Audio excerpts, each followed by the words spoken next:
président du Souvenir français, messieurs et mesdames, les porte-drapeaux, madame la mémoire Lorraine, mesdames et messieurs les élus du conseil municipal de Nilvange, mesdames et messieurs les membres de la fanfare municipale de Nilvange, mesdames et messieurs présidents d'associations, mesdames et messieurs les motards du cœur au grand cœur qui nous font l'honneur de leur présence aujourd'hui, les enfants du conseil municipal des jeunes, mesdames, messieurs, citoyens qui êtes venus aujourd'hui à cette commémoration, cher Guillaume, chère Élise. Les mots de ces fédérations, unions et associations de déportés qui ont écrit ce message conjoint résonnent dans nos cœurs et dans nos chairs, car ils sont aussi les nôtres. Ceux d'un territoire, ceux des départements de la Moselle et d'Alsace, durement touchés par les événements d'alors. Ceux des familles qui, par des faits de résistance ou par leur origine, ont vu leur vie basculer. Cela parce que leurs proches, leurs conjoints, leurs frères, leurs amis, eux-mêmes, ont été arrêtés, déportés. Ils ont connu les larmes, le sacrifice, la souffrance, la mort. Ils ont connu l'innommable. L'année dernière, lors de cette même cérémonie d'hommage aux victimes et héros de la déportation, j'ai souhaité vous parler d'un de ces visages, d'un de ces chemins, celui de Narcisse Wiwiorski, Nilvangeois, emprisonné à Thionville, puis Metz, puis Strasbourg, puis transféré successivement dans les camps de concentration de Dachau, de Sachsenhausen, de Buchenwald, puis dans le camp annexe de Lobositz, d'où il s'évadera avant d'être libéré le 7 mai 1945. Il décède le 27 juillet 1994 à Le Chêne, dans les Ardennes. Souvenons-nous de lui. Aujourd'hui, c'est de 5 autres destins dont je souhaite vous parler, d'un autre visage, d'un autre chemin, celui d'une famille issue de nos terres. Lui, Fernand Fortmann. Elle, Élise Anthony. Élise est née le 11 juillet 1922 à Nilvange. Fernand, lui, est né le 23 août 1919 à Lautenbarzel. Ils se marièrent le 22 septembre 1939 et résidèrent rue Clémenceau à Algrange. De leur union naît d'abord un enfant, Roger Maurice, le 12 mai 1940 à Algrange.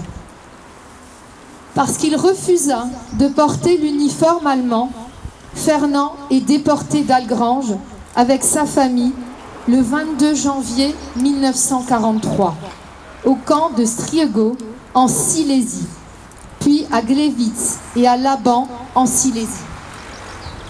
C'est à Laban qu'Élise donnera naissance à 2 enfants, Irène le 10 mai 1943 et René Victor le 11 novembre 1944 dans ce même camp de Laban.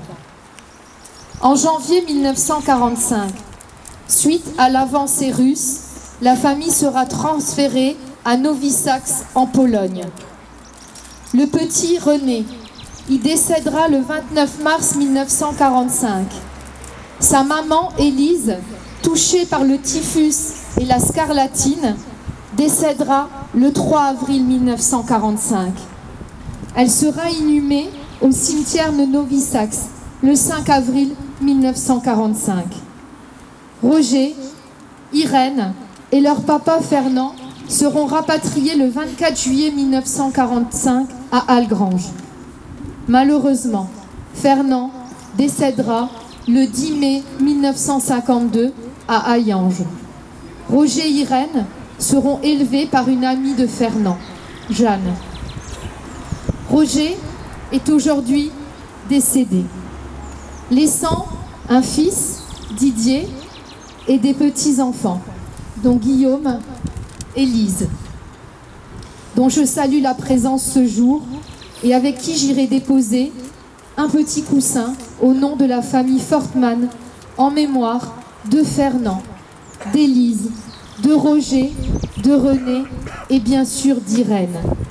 Irène Fortman, cet enfant né en déportation qui est toujours parmi nous et qui fera le voyage de Tours, je crois, le 8 mai prochain.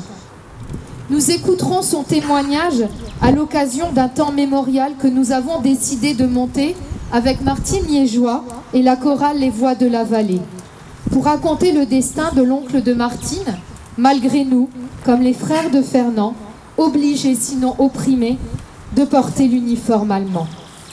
Ce 8 mai, Irène nous racontera le destin de sa famille. Pensons à ces vies brisées, pensons à toutes ces familles qui ont tant souffert. Rappelons-nous, n'oublions pas, continuons à porter leur histoire, leur mémoire, leurs souvenirs. Comment connaissons-nous l'histoire de la famille Fortman?